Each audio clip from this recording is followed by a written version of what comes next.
O que é destaque nesta edição?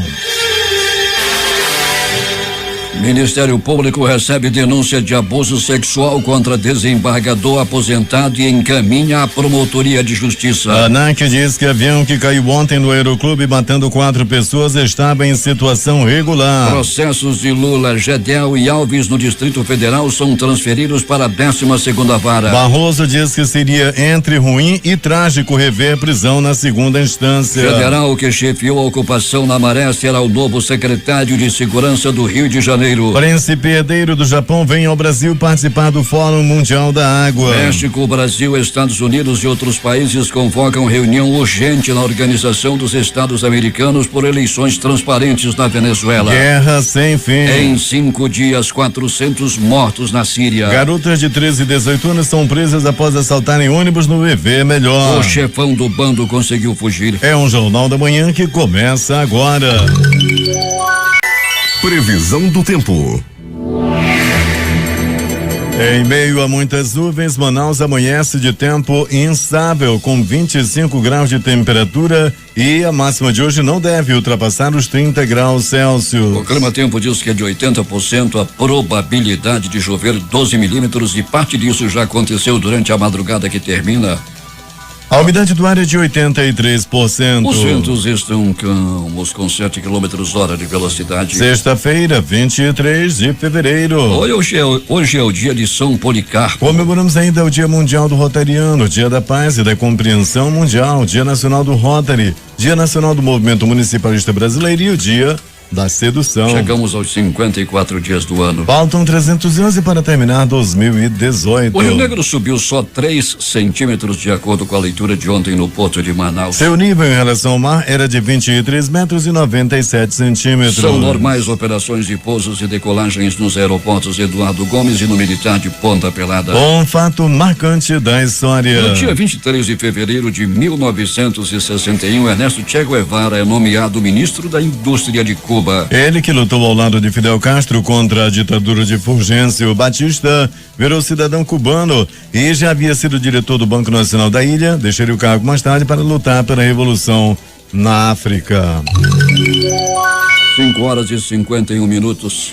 Sejam bem-vindos ao Jornal da Manhã. Bom dia, Eduardo. Bom dia, Paulo. Bom dia, ouvintes. Um trecho da rua Javari, entre as ruas Pará e João Valério, bairro Nossa Senhora das Graças, vai ser interditado a partir das 8 horas de hoje. O bloqueio da via ocorrerá por reparos na rede de drenagem. O condutor que segue pela rua João Valério e quer acessar a rua Pará deve entrar na rua Rio Purus ou seguir até a Avenida São Jorge para depois acessar a rua Arthur Bernardes e seguir para a rua Pará. A Prefeitura de Manaus, em parceria com o Sindicato das Empresas de Transporte de Passageiros do Estado, o Sinetran, realizou na manhã de ontem a substituição de 15 veículos da empresa Açaí por 12 ônibus articulados da Rondônia, que passaram a operar a linha 356 no residencial Viver Melhor, na zona norte da cidade. E falando em transporte coletivo, mais um assalto a ônibus, Peregrini. Bom dia. Bom dia, Paulo Guerra, bom dia, ouvinte do Jornal da Manhã. Pois é, Paulo, mais um assalto a ônibus ocorrido à noite de ontem no bairro de Santa Etelvina. Nessa ação, Paulo, participaram três pessoas, 2 mulheres e um homem. Na ocasião que a polícia chegou, o homem conseguiu fugir se embrenhando nas matas e as 2 outras, uma de 18, outra de 13 anos de idade, foram apreendidas nessa situação, Paulo. Alberto Pellegrini, ontem a radiodifusora cobriu o acidente com um avião de pequeno porte no Aeroclube de Manaus. Os corpos das 4 pessoas que morreram nesse acidente foram levados para o IML. O piloto e o copiloto foram liberados ontem, não é, Pellegrini? Pois é, Paulo Guerra, ontem, né, a difusora cobria também toda essa situação. É bom dizer que ontem o programa do Valdir Corrêa, quando chegou a informação, faltava aproximadamente 15 minutos, e o que foi dito no programa do Valdir em 15 minutos, em outros programas aí até em 2 horas, não foi dito. Um show de reportagem com todo o departamento de jornalismo da difusora participando, tanto do estúdio quanto da rua, Valdir Corrêa cobrindo da partir do estúdio, Paulo, e naquela ocasião nós já estávamos divulgando, Paulo, que 3 pessoas naquela ocasião morreram na hora. Outra pessoa, Paulo, o copiloto, morreu horas depois no pronto-socorro João Lúcio. Alberto Pellegrini, 2 corpos encontravam-se ainda no Instituto Médico Legal, foram liberados agora pela madrugada. Agora há pouco, Paulo, o último deles, por volta de 5h30. O primeiro a ser liberado, né? O primeiro dos dois últimos que ficaram é o corpo do Osnido Santos, de 51 anos, empresário, Paulo, ele é natural de Santa Catarina, e o corpo foi liberado por volta de 2h dessa madrugada. Agora, nessa madrugada, às 2h da manhã. O outro corpo do Valdir Ademir Stressen, de 57 anos, ele foi também, Paulo, liberado, sendo que liberado agora há pouco, às 5h30. Os dois corpos, Paulo, seguirão para Santa Catarina. Santa Catarina, os dois corpos, Pellegrini? Os dois, Paulo, né? Um vai mais precisamente para Blumenau, o outro vai para Santa Catarina. E a capital? O Pellegrini trazendo essa informação em primeira mão, os corpos serão trasladados agora pela manhã, não é, Pellegrini? Agora, Paulo, o voo vai sair, um voo fretado sairá do aeroporto Eduardo Gomes por volta de 8h da manhã. Alberto Pellegrini vai voltar daqui a pouco e conta tudo o que aconteceu nas últimas horas na cidade, mas sem antes falar sobre a Assembleia Geral que vai acontecer dentro de instantes do pessoal do transporte especial. Qual é a reivindicação, Pellegrini? Pois é, Paulo, nós estamos nos deslocando para o local, daqui a pouquinho chegaremos lá, assim que nós pegarmos as informações aqui no pronto-socorro 28 de agosto.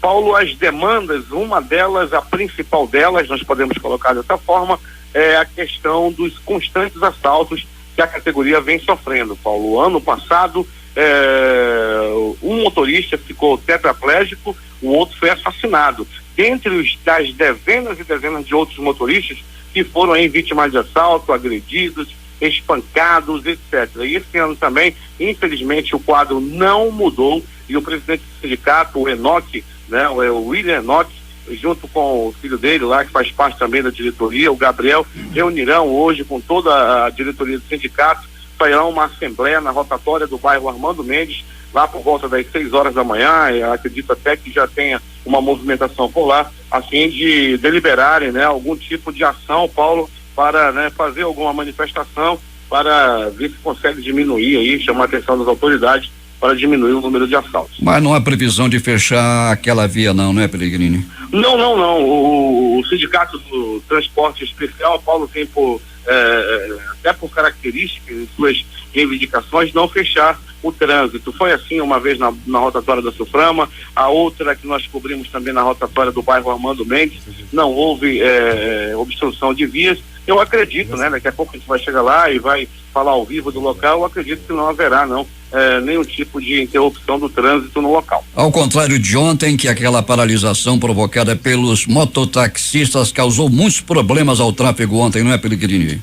Atrapalhou e atrapalhou muito, Paulo. Pra você ter uma ideia, o trânsito foi obstruído, né, na rotatória do bairro Armando Mendes. Principalmente o fluxo maior naquele horário era para quem ia em direção ao distrito industrial.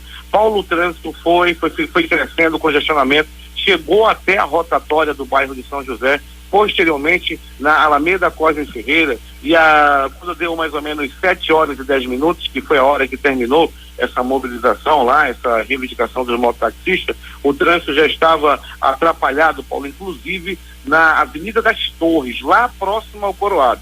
Você tem uma ideia do tamanho que ficou esse congestionamento de ontem. Pellegrini, até daqui a pouco.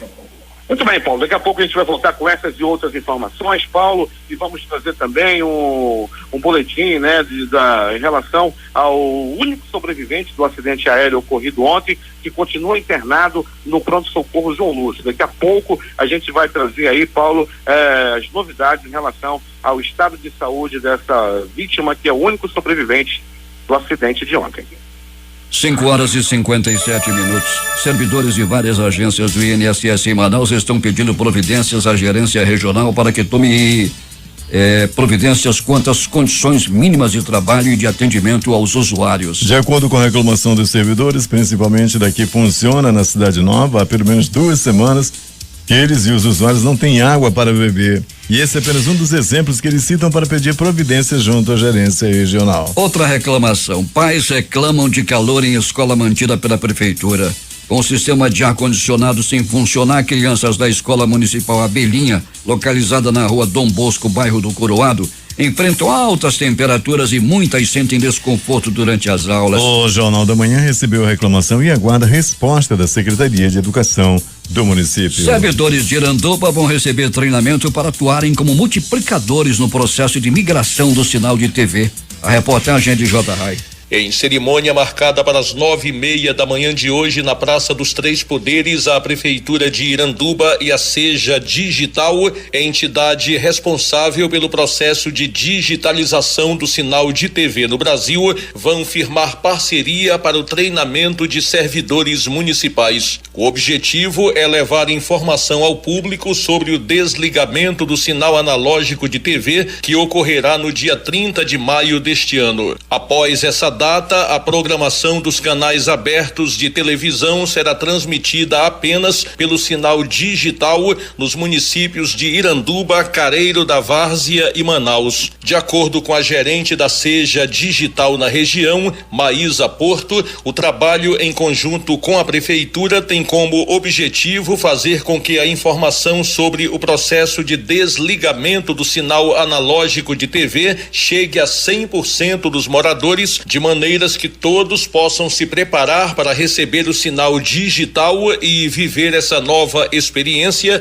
com maior qualidade de som e imagem semelhantes à de cinema. Quem for ao evento na manhã de hoje na Praça dos Três Poderes também terá à disposição atendimentos nas áreas de saúde, educação, assistência social e ainda música e lazer para as crianças a partir das 8 horas da manhã. Além da assinatura do termo de parceria, os moradores de Iranduba receberão hoje a caravana da TV Digital, que vai fazer o agendamento para a retirada dos cerca de 240 mil kits gratuitos com antena digital e conversor com controle remoto nas 3 cidades em que o sinal analógico será desligado a partir do dia 30 de maio. De Iranduba, J. Rai, para o Jornal da Manhã. Será retomada em abril a obra que vai permitir a ampliação em até 50% da oferta de radioterapia na Fundação Centro de Controle de Oncologia do Estado, unidade da Secretaria Estadual de Saúde. Trata-se da construção da Casa Mata, que estava parada e que irá abrigar o novo acelerador linear que será doado pelo governo federal. A garantia foi dada pelo Ministério da Saúde após a articulação da nova gestão da unidade hospitalar junto aos responsáveis pelo plano de expansão da radioterapia no SUS. E no próximo domingo acontecerá a abertura das temporadas literária e delas, promovidas por meio da Secretaria de Estado de Cultura e que levarão ações de literatura e atividades voltadas às mulheres para vários espaços da capital e do interior. O evento de lançamento será a partir das 9 horas na Avenida Eduardo Ribeiro. A programação começará com uma performance do grupo Maracatu Baque Mulher, que fará uma intervenção ao longo da avenida. Na sequência, o grupo seguirá para o Centro de Atendimento ao Turista, onde acontecerá um bate-papo com a historiadora e militante do movimento feminista Francis Júnior e com a antropóloga e escritora Flávia Melo sobre questões como a mulher negra na sociedade e violência contra a mulher. Haverá ainda uma conversa com Luna Rabessi, presidente nacional da Frente Mulher do Hip Hop Brasileiro, e uma apresentação do grupo de rap feminino Mulheres em Rima. Um total de 3.890 estudantes com múltiplas deficiências está matriculado nas escolas da rede pública estadual de ensino neste ano de 2018. Os alunos estão matriculados tanto em escolas de atendimento específico quanto em unidade de ensino de educação inclusiva na capital e no interior do estado. Os dados são da Gerência de Atendimento Educacional Específico da Secretaria de Estado de Educação e Qualidade do Ensino, SEDUC. A hora em Manaus. 6:07. A Comissão Geral de Licitação do Estado vai lançar nesta sexta-feira o edital que visa contratar a empresa para revitalizar o sistema viário do município de Manicoré. De acordo com o edital, a recuperação do sistema viário de Manicoré está orçada em R$10.264.377,57. Os serviços foram solicitados pela Secretaria de Estado de Infraestrutura, CEINFRA. O certame está marcado para ser realizado no próximo dia 28 de março, às 8h30, na modalidade concorrência. 1.500 profissionais entre agentes comunitários de saúde, médicos de 8 municípios serão treinados para o diagnóstico precoce de câncer em crianças e adolescentes.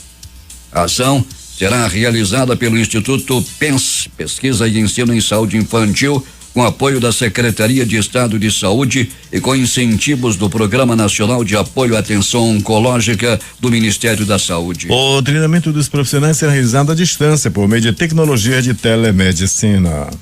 Uma equipe da Fundação Alfredo da Mata está no município de Maués realizando até esta sexta-feira ações de supervisão e monitoramento no combate à hanseníase. A meta da Secretaria de Estado de Saúde para este ano é levar a todos os municípios do estado ações de prevenção e tratamento na área dermatológica. A proposta de trabalho da FUAN nos municípios amazonenses com a supervisão e monitoramento da hanseníase é uma estratégia importante para o combate à doença, de acordo com o secretário estadual de saúde, Francisco Deodato.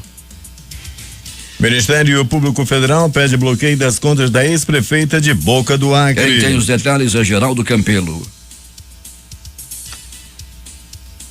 Atendendo a pedido do Ministério Público Federal no Amazonas, a Justiça Federal determinou o bloqueio de bens e valores da ex-prefeita do município de Boca do Acre, a 1.500 quilômetros de Manaus, Maria das Dores Oliveira Munhoz. Conforme a decisão, o valor bloqueado é de mais de R$1 milhão, correspondente aos recursos repassados pelo governo federal para o programa do Fundo Nacional de Desenvolvimento de Educação, FNDE.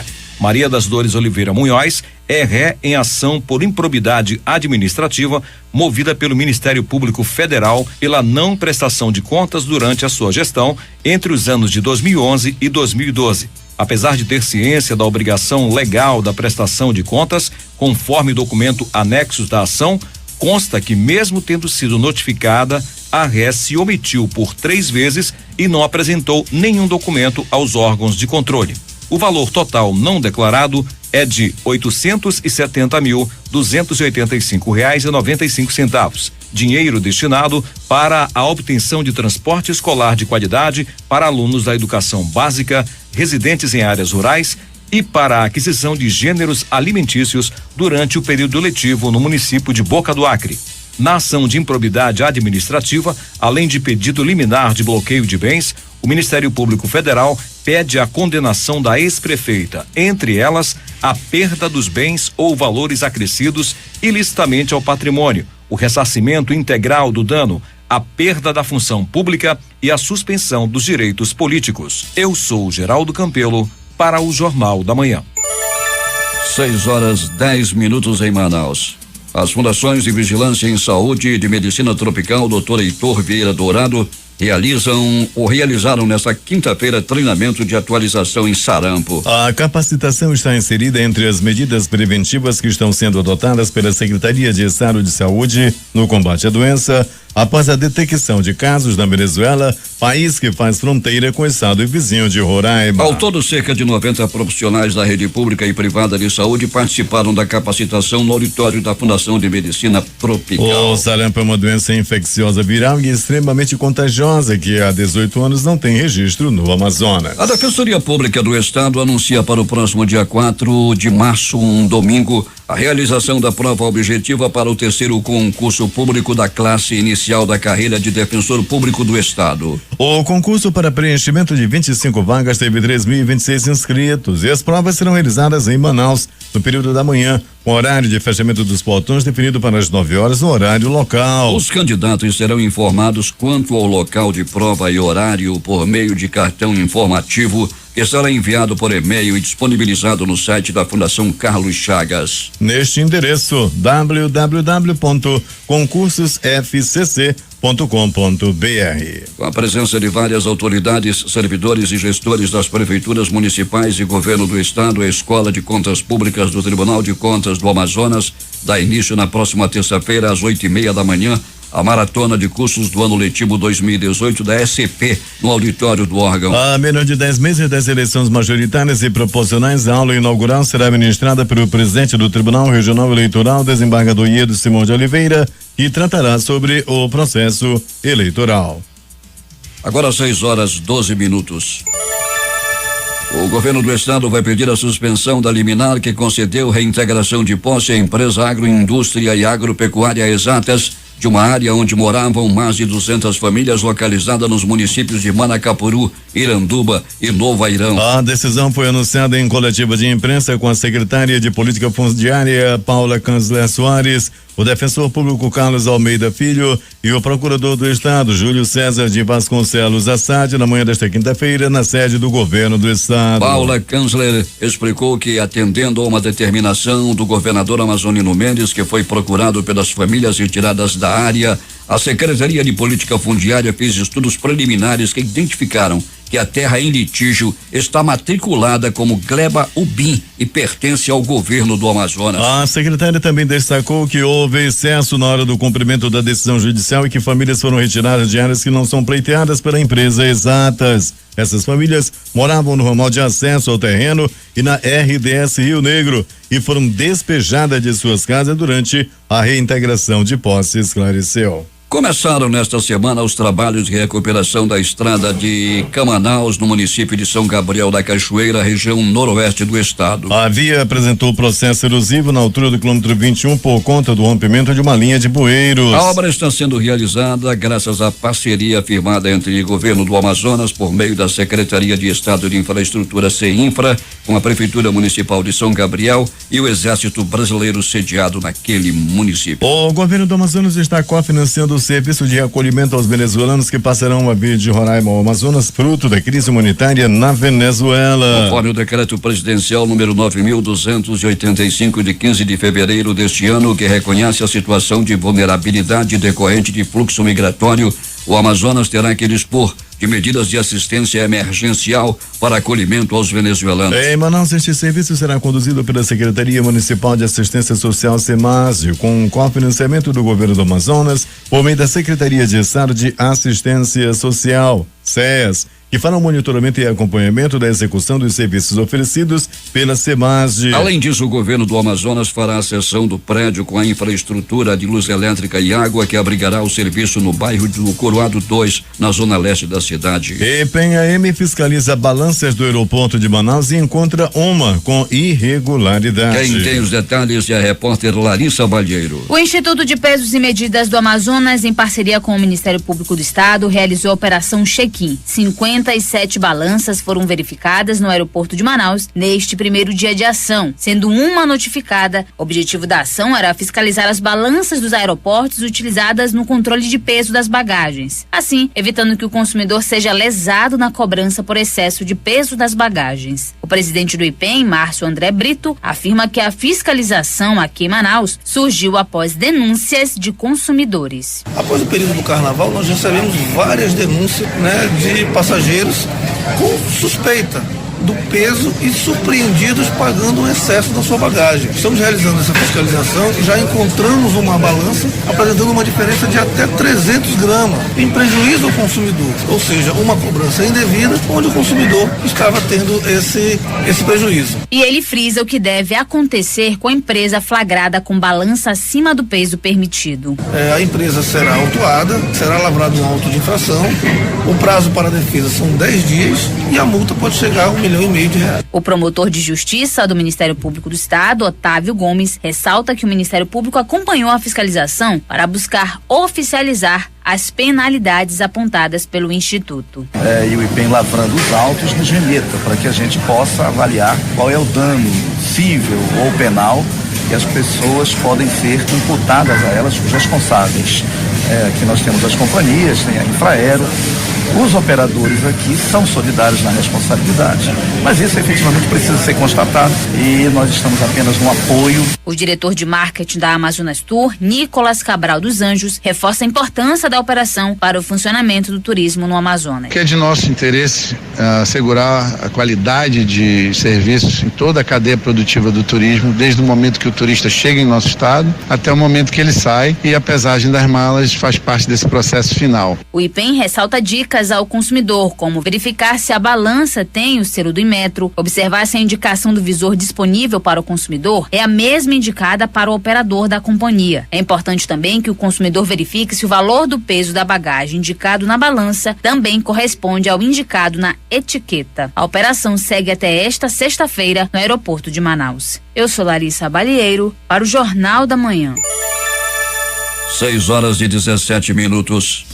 Uma radiodifusora informara ontem em ampla cobertura, um avião de pequeno porte caiu matando 4 pessoas em um terreno localizado por trás do depósito das lojas Hansons na Avenida Torquato Tapajós, logo após decolar com destino ao município de Borba. O avião era comandado por Robson Castilho. A aeronave, um monomotor de prefixo PTVKR, estava em situação regular, segundo a ANAC. O empresário Osni dos Santos, de 51 anos, uma das vítimas do acidente aéreo que aconteceu aqui em Manaus amanhã desta quinta-feira, é natural de Gaspar, no estado de Santa Catarina, e deixa uma filha de 14 anos e um filho de 10. A morte de Osni, proprietário da empresa Pachá Confecções, repercutiu no município catarinense, que tem pouco mais de 66 mil habitantes e fica a 120 quilômetros de Florianópolis. Uma das vítimas resgatadas com vida do acidente, o empresário Valdir Aldenir Cestrans, morreu no início da tarde de ontem no hospital e pronto-socorro Dr. João Lúcio. José Hernandes de Lima Rogério, copiloto da aeronave, deixa 5 filhos menores de idade. O menor tem 7 anos e o mais velho 16 anos. Nos últimos 10 anos, 16 ocorrências com aeronaves foram registradas pelo Serviço Regional de Investigação e Prevenção de Acidentes Aeronáuticos Seripa 7 no Aeroclube de Manaus. 6:19. Ministério Público do Estado recebe relato de abuso sexual contra o desembargador aposentado do Tribunal de Justiça Rafael Romano. A reportagem é de Larissa Balheiro. O Ministério Público do Estado do Amazonas recebeu o relato da denúncia contra o desembargador aposentado Rafael Romano. Ele é apontado pela ex-nora de ter abusado da própria neta desde que ela tinha 7 anos. A menor hoje está com 15. O promotor de justiça, que vai atuar na apuração dessa denúncia de estupro de vulnerável, será definido e no prazo legal de 15 dias, o Ministério Público deve comunicar se o processo vai seguir ou não como uma denúncia, como explica o procurador-geral Fábio Monteiro. Nós estamos encaminhando para o coordenador criminal, o promotor que coordena todas as promotorias criminais. Se ele entender que ali já existem elementos suficientes para oferecimento de denúncia, ele já postula isso em juízo diretamente. Se entender que aquilo carece de uma investigação mais apurada, ele teria 2 opções, que é ou requisitar a instauração de inquérito policial, ou ele próprio, membro do Ministério Público, instaura um procedimento investigatório criminal e conduz a investigação dentro da promotoria. O advogado de defesa do desembargador aposentado José Carlos Cavalcante afirma que vai aguardar o nome do promotor que deve receber o processo para então tomar providências judiciais em favor de seu cliente. Eu tive a oportunidade de falar com o procurador que ouviu a menor e a mãe. Ele me informou que estava sendo apurado e como estava sendo apurado. Vai ser repassado a quem de direito o nosso pedido e a gente vai ter acesso ao que tem até agora apresentado para poder tomar providência. Aí a gente vai ver se vai ter o que fazer, né? Porque o procedimento é tocado pelo Ministério Público ou por quem for designado para fazer isso. Não necessariamente é o procurador que ouviu, porque ele está auxiliando o procurador-geral. Deve ser designado para alguma promotoria especializada. Caso uma eventual denúncia seja apresentada, o processo vai ocorrer em 1º grau, ou seja, no próprio Tribunal de Justiça do Amazonas e na Vara da Infância e Adolescência, onde o desembargador aposentado foi titular. Eu sou Larissa Balheiro para o Jornal da Manhã. Polícia. Trabalhadores do transporte especial estão realizando nesse instante uma Assembleia Geral. Onde está acontecendo, Alberto Pellegrini? 6:26 em Manaus. Vamos aguardar o contato com o Alberto Pellegrini. Enquanto isso, vamos falar de loterias. A dupla cena no concurso 1759 teve ganhadores no primeiro e no segundo sorteio. No primeiro sorteio, as dezenas sorteadas foram 12, 16, 26, 34, 43 e 45. No segundo sorteio, 12, 13, 22, 27, 29 e 30. No primeiro sorteio, um apostador lá de Brasília vai receber R$1.809.242,34. No segundo sorteio, 2 apostas de Guarulhos em São Paulo vão receber R$39.488,33. Aqui no concurso 4.612 sorteou as dezenas 10, 13, 14, 70 e 78. Não houve acertador. A quadra saiu para 52 apostas, cada uma leva R$7.352,63. O terno teve 5.352 apostas ganhadoras com premiação individual de R$107,42. A Time Mania no concurso 1147 sorteou as dezenas 08, 26, 39, 40, 48, 55 e 68. O time do coração. Remo, Clube do Remo do Pará. E ninguém acertou os 7 números, com 6 foi apenas uma aposta. Esse apostador vai receber R$74.819,27. 5 dezenas, 127 apostas, prêmio R$841. 6h27 em Manaus. Retomado o contato com Alberto Peregrini, que acompanha a Assembleia dos Trabalhadores do Transporte Especial. Peregrini. Muito bem, Paulo Guerra. Nós falamos ao vivo aqui da rotatória do bairro Armando Mendes, também conhecida como rotatória da Samsung. Paulo, nesse exato momento, os trabalhadores fazem a sua assembleia. Aliás, vai começar daqui a pouquinho. Eles começam a se reunir nesse momento. O que chama a atenção por aqui, quem passa também pelo local, Paulo, é o grande número de viaturas da Polícia Militar.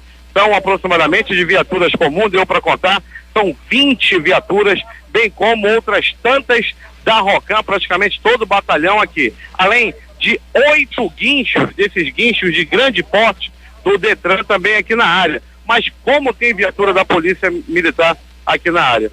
William Nock, presidente do Sindicato dos Trabalhadores do Transporte Especial, Jornal da Manhã, Difusora, a situação aqui de momento, os trabalhadores começam a se reunir, o porquê de vocês estarem reunidos aqui. Difusora, bom dia. Bom dia a todos os ouvintes da Difusora. Nós estamos aqui hoje, Peregrini, vamos fazer uma assembleia para decidir o que nós vamos fazer diante dessa crescente demanda de assalto a ônibus no tratamento. E nós já teve, por exemplo, em janeiro foram 16 registrados pelo sindicato. Em fevereiro já passam de 10. Hoje mesmo já teve um assalto. Então, a Secretaria de Segurança não está conseguindo inibir esses assaltos, conter. Então a própria categoria vai tomar hoje, vamos tomar uma decisão hoje do que nós vamos fazer, que estratégia criar. Já que os assaltos vêm acontecendo e ano passado, nós tivemos um colega que ficou paralítico e outro colega veio a óbito num assalto. Então é inadmissível isso aí. Nós como categoria, como trabalhadores, queremos sim uma solução nesses assaltos a ônibus. Que quando há o assalto, os bandidos batem no motorista, batem nos passageiros, que são trabalhadores do polo industrial, e a categoria e o sindicato também não vai ficar de braço cruzado e à mercê dos bandidos. Nós queremos que aconteçam as prisões, que parem esses assaltos, que de uma vez por todas acabe esse assalto a ônibus no tratamento e no transporte coletivo também. Os companheiros lá do rodoviário, todo dia resistem a assaltos e os bandidos geralmente vêm drogados, muito agressivos, e aí quem está sofrendo é nós, trabalhadores aqui, e queremos uma solução. Eu estou vendo aqui uma estrutura aqui de aproximadamente 70 viaturas, 40 motos, guindaste, toda a estrutura da Lei Seca está aqui, o guindaste do Detran, as plataformas. Então essa estrutura aqui hoje, metade dela já daria para fazer um suporte aí, para tentar inibir esses assaltos durante a madrugada. Já daria para botar ali em ponto estratégico durante a semana, durante a madrugada, para inibir esses assaltos. Mas aí eu não sei porquê o governador até agora não está chamando os movimentos sociais, os movimentos sindicais para conversar, que eu acho que o caminho é o diálogo, para tentar resolver de uma vez por todas isso aí. Porque nós estamos sofrendo e pedindo aqui socorro, pelo amor de Deus, que nos ajude, porque não dá para trabalhar com tanto assalto no tratamento. Nós, já para encerrar, William, você falou agora há pouco de pontos estratégicos. Você tem alguns pontos aí que já são bem conhecidos dos motoristas, né? De locais de assalto.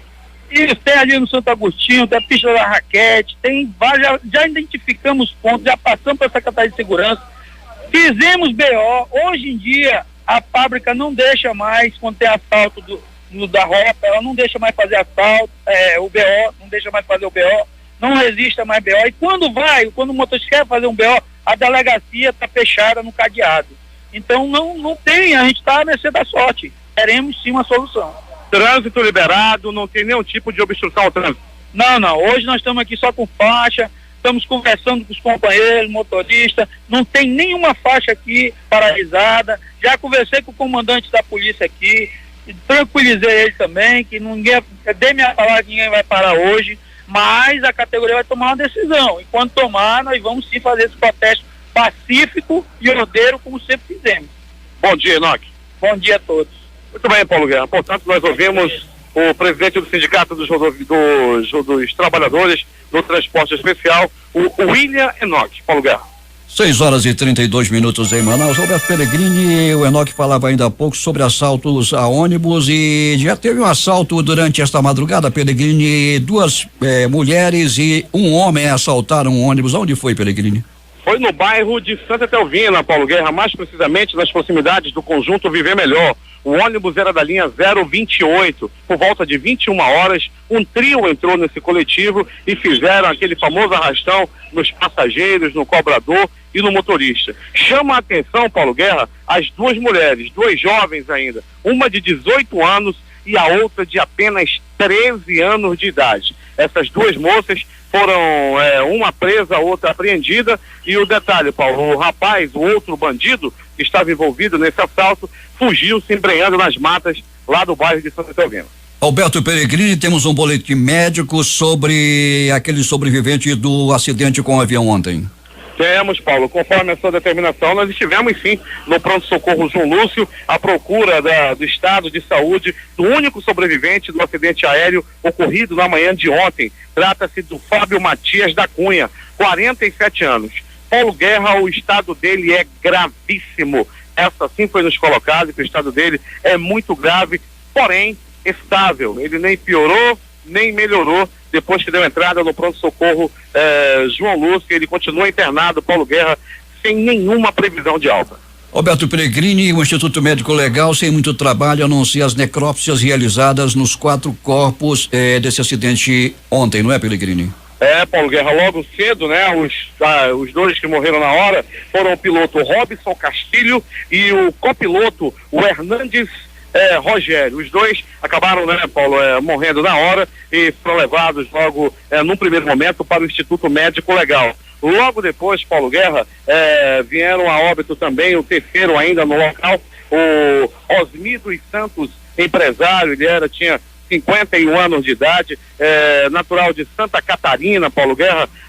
O corpo foi liberado, o corpo dele foi liberado agora há pouco no Instituto Médico Legal, na madrugada de hoje, por volta de 2 horas da manhã. O outro que ainda estava no IML até a essa madrugada era o corpo do Valdir Ademir Estrem, de 57 anos.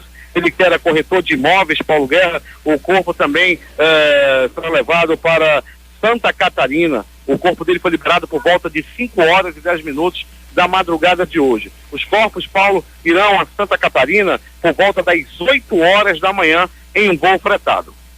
Roberto Peregrini, quantos atendimentos, quantos exames foram realizados no Instituto Médico Legal?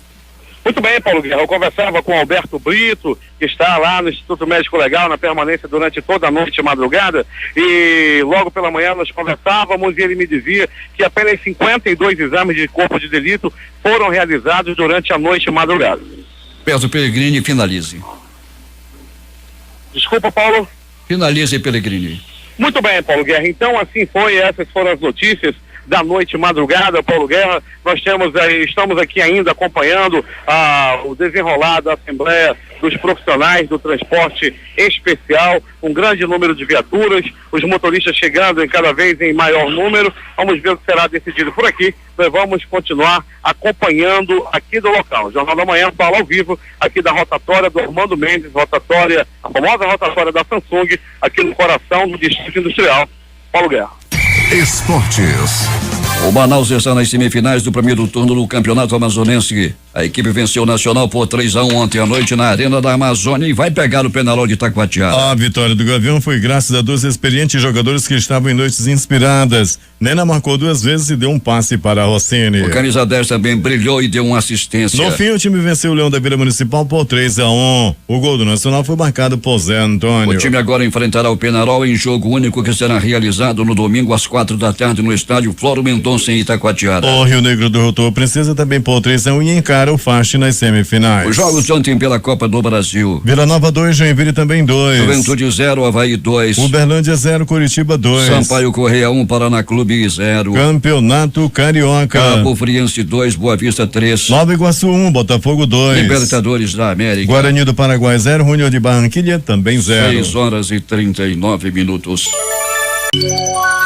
O vice-primeiro-ministro da Austrália, Barnaby Joyce, anunciou hoje que vai renunciar na próxima segunda-feira a seu cargo no executivo e à frente do Partido Nacional, após uma acusação de assédio sexual que se soma ao escândalo de seu relacionamento com uma ex-funcionária. O líder do Partido Nacional, Partido Conservador com fortes raízes nas zonas rurais do país, afirmou que manterá seu cargo de deputado pelo Distrito Eleitoral de New England. O príncipe herdeiro do Japão, Naruhito, realizará uma visita de 3 dias ao Brasil em março para participar do Fórum Mundial da Água, anunciou hoje a agência da Casa Imperial, coincidindo com o 58º aniversário do sucessor ao trono japonês. Naruhito deixará Tóquio no dia 16 de março e chegará a Brasília 2 dias depois para participar das atividades programadas para o dia 19, na 8ª edição do Fórum, principal evento mundial de água e saneamento, onde serão abordados temas relacionados com este recurso e seu uso nacional e sustentável. Nesta semana, uma região nos arredores de Damasco, na Síria, chamou a atenção no noticiário internacional por ser palco de sangrentos bombardeios que resultaram em 250 mortes de civis em apenas 48 horas. Trata-se de Guta Oriental, um antigo destino de viagem de final de semana para os moradores da capital síria e atualmente um dos últimos redutos de rebeldes que lutam contra o regime do ditador Bashar al-Assad. Nessa região de cerca de 100 quilômetros quadrados, 400 mil pessoas vivem cercadas por forças pró-Damasco. A região voltou a ser bombardeada nesta quinta-feira pelo 5º dia consecutivo e até agora os ataques somam um total de 416 mortos, de acordo com o Observatório Sírio de Direitos Humanos, ONG, com sede em Londres. A missão permanente do México na Organização dos Estados Americanos se articulou com diplomatas do Brasil, Estados Unidos, Argentina, Panamá e Santa Lúcia para convocar uma sessão extraordinária do Conselho Permanente da organização nesta sexta-feira. O objetivo é votar uma resolução que condena a decisão do governo venezuelano de antecipar as eleições presidenciais para 22 de abril deste ano. O pleito, no qual Nicolás Maduro disputará a reeleição, foi adiantado em 3 meses pelo governo, em decisão que irritou opositores e uma série de países que se opõem ao regime. Depois de registrar prejuízo de 9,5 bilhões em 2016, o Banco Central fechou 2017 com lucro operacional de 26 bilhões de reais. O Conselho Monetário Nacional aprovou ontem o balanço com as contas da instituição financeira do ano passado. O Supervisor Nacional do Imposto de Renda, auditor fiscal Joaquim Adir, detalha hoje as regras de entrega, prazos e as funcionalidades dos programas da declaração do Imposto de Renda das Pessoas Físicas de 2018. A Polícia Federal prendeu agora de manhã o presidente da Federação do Comércio do Rio de Janeiro, Orlando Diniz. A ação faz parte de um desdobramento da ação Lava Jato. Outras 3 pessoas são alvos de mandado de prisão. A ação é mais um desdobramento da Operação Calicut, uma das fases da Lava Jato no Rio de Janeiro. Além de presidente da FEComércio do Rio de Janeiro, Diniz também é presidente afastado do SESC do Rio.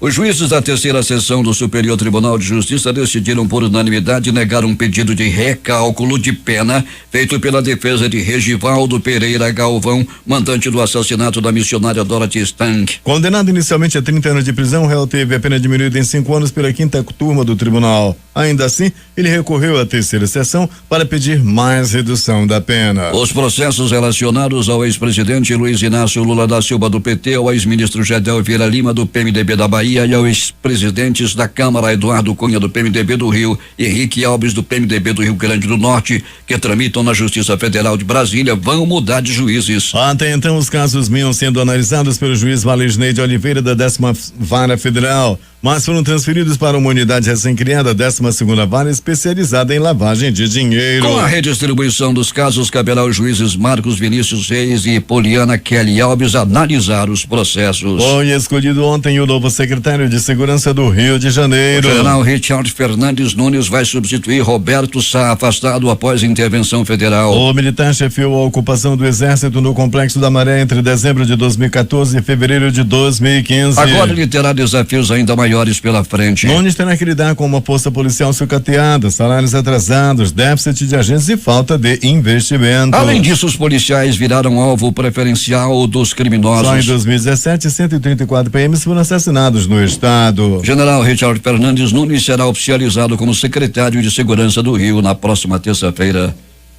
6h48 em Manaus. Mais uma sandice de Lula. O ex-presidente Luiz Inácio Lula da Silva desafiou nesta quinta-feira em São Paulo a condenação que pode deixá-lo fora da eleição e levá-lo para a cadeia, tratando a ação da justiça como erro histórico e crime contra a Constituição. Se eles quiserem me tirar do jogo, eles vão ter que cometer um crime contra a Constituição, disse Lula no discurso em Seul, o ato de comemoração dos 38 anos do PT. Pouco antes, o ex-presidente afirmou que quem quiser me julgar vai pagar pelo erro histórico cometido e voltou a criticar o juiz Sérgio Moro, que o condenou em primeira instância, dizendo que foi alvo de uma sentença mentirosa, aceita também na instância superior. O senador, ao comentar o discurso de Lula, disse que o ex-presidente parece ter se autoproclamado padroeiro do Brasil. O ministro do Supremo Tribunal Federal, Luiz Roberto Barroso, afirmou em entrevista à jornalista Miriam Leitão que será entre muito ruim e trágico se a corte reverter a prisão após condenação em segunda instância. O assunto voltou à tona com o julgamento de Lula pelo Tribunal Regional Federal da 4ª Região. Eu acho que essa discussão vai se colocar em algum momento e será entre muito ruim e trágico se o Supremo reverter essa decisão. Quando se passou a permitir a execução depois da condenação em segundo grau pela primeira vez, a imensa quantidade de ricos delinquentes que há no Brasil começou a evitar cometer crimes e a colaborar com a justiça para tentar minimizar as suas penas, afirmou Barroso. Segundo o ministro, a medida é eficaz para punir a criminalidade do colarinho branco. Barroso citou ainda uma pesquisa encomendada por ele ao Superior Tribunal de Justiça. O levantamento revelou que apenas 0,62% dos recursos de advogado de defesa resultou na absolvição dos réus. 6h49. Os principais jornais do país chegam às bancas hoje com estes destaques de capa. O Globo do Rio de Janeiro. Secretário de Segurança do Rio será general da ativa do Exército. O Estado de São Paulo. Ministério da Justiça autoriza a Polícia Militar a ocupar rodovias federais em São Paulo. Planalto Central, capital da República, Correio Brasiliense. Polícia continua a caça de homem que estuprou universitária na Asa Sul. Valor econômico. Sem previdência, impacto fiscal do ano que vem será de 19 bilhões, afirma Meirelles. Estado de Minas. Temer avalia criar Ministério Extraordinário da Segurança via decreto. Jornal do Comércio no Recife. Caixa Econômica Federal abre programa de desligamento dos funcionários. Fortaleza Diário do Nordeste. Governo destrava 18,4 bilhões para o Nordeste. Aeroporto de Fortaleza pode ser beneficiado. Porto Alegre, 0 hora. Marcelo Odebrecht entrega e-mail sobre terreno para Instituto Lula. O Brasil Econômico. Nascido em março e abril já podem sacar o abono do PIS. Edições impressas locais. Jornal do Comércio. Exportações crescem 70% em janeiro. A crítica. Queda de avião, rota de alto risco. O piloto livrou muita gente. Em tempo. 4 mortos em queda de avião. Estas foram as principais notícias de ontem e as primeiras de hoje. Termina aqui o Jornal da Manhã. Participaram desta edição reportagens de Geraldo Campelo, J. Rai, Larissa Balheiro e Alberto Pellegrini. A operação de áudio de Itamar Jardina e Hamilton Cabral. A apresentação é Eduardo Silva e Paulo Guerra. Próxima edição, amanhã às 5h45.